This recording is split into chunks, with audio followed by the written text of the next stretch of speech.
ডাস্টবিনে কাগজ প্লাস্টিক কুড়ানো এই ব্যক্তির নাম শাহিন। ঘরবাড়ি সবই ছিল তার, কিন্তু বাবা মারা যাওয়ার পর সঙ্গে সঙ্গে মাথা গোজার বাবার পৈতৃক ভিটেমাটি থেকে উচ্ছেদ করা হয় তাকে। এলাকার প্রভাবশালী জোর করে দখল করে নিয়েছে তার শেষ সম্বলটুকু। কিছু ছিল তার মারা যাওয়ার পরে পাইছিলাম, কিন্তু আমরা দখল করতে পারি নাই। মানুষের বুক দখল করে খায় বিদেশি প্যাটিরা। আমরা গেলে আমাদেরকে মারপিট নানান কিছু ভাষায় প্রকাশে কথা বলে, আমরা ভয়ে তারা সে দূরে দূরে থাকি, কেস মামলা করতে পারি না। আমাদের কোনো নিজস্ব কোনো অর্থ নেই। অর্থ না থাকার কারণে তো আজকে আমরা পথের ভিখারির মতো, ওর বাচ্চা নাই, রাস্তায় পড়ে থাকি, আমাদের কেউ নেই। গোলসেন্স গ্রুপ আপনাকে দিচ্ছে 5 স্টার হোটেল ওনারশিপের সুযোগ। বিস্তারিত জানতে স্ক্রিনে দেওয়া হোয়াটসঅ্যাপ নম্বরে এখনই কল করুন। ভিটেমাটি হারিয়ে ঢাকার ধামরাইয়ের একটি ডাস্টবিনে প্লাস্টিক আর কাগজ কুড়িয়েই চলছে অসহায় শাহিনের জীবন। পেটের দায়ে ডাস্টবিনের ময়লা আবর্জনা থেকে কাগজ আর প্লাস্টিক কুড়িয়েই চলছে পরিবার নিয়ে বেঁচে থাকার লড়াই। বৃদ্ধ মা আর স্ত্রী সন্তানদের জন্য একবেলা খাবার জোগাড় করতে পারলেও দুবেলাই ক্ষুধা পেটে নিয়ে থাকতে হয় তাদের।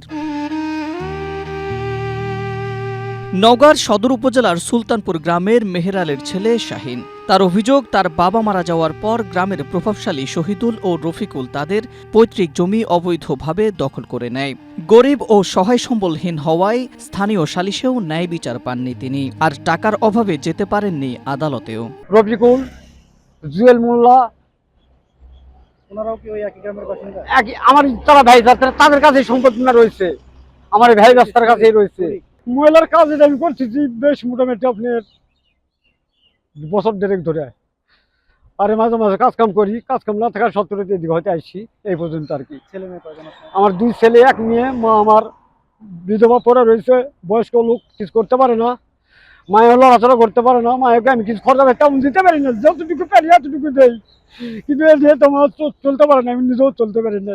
ময়লার স্তূপে কাজ করতে গিয়ে অসংখ্যবার হাত ও পায়ের বিভিন্ন জায়গায় কেটেছে তার।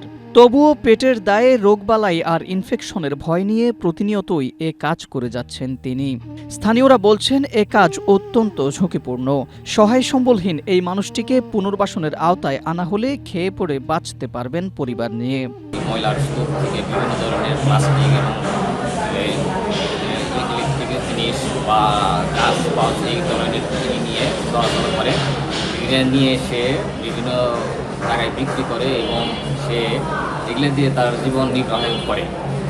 এই জন্য আমি সরকারের কাছে আবেদন যে এরা যেন একটা এদের সুযোগ সুবিধা পায়, এবং এটাই আমাদের সরকারের কাছে আবেদন। প্রায় দেখি ওই যে ময়লার আবর্জনা যে এই জায়গাটা আছে, ওইখানে একটা মুরব্বী কাজ করে। তো ওনার যে জায়গাটা কাজ করে অনেক দুর্গন্ধ জায়গা একটা, মানে ওইখানে কাজ করলে দেখা গেছে ওনার শরীরের জন্য অনেক খারাপ একটা জিনিস এই বিষয়টা।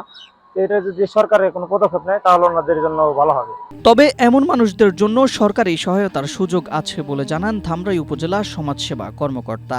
যারা নিরাশ্রয় ব্যক্তি বা অসহায় দুস্থ ব্যক্তি যারা ধামরাইতে বসবাস করে, তো এক্ষেত্রে আমরা তাদের সামাজিক নিরাপত্তা কর্মসূচির অধীনে তাদের বিভিন্ন ধরনের সেবা প্রদান করতে পারি।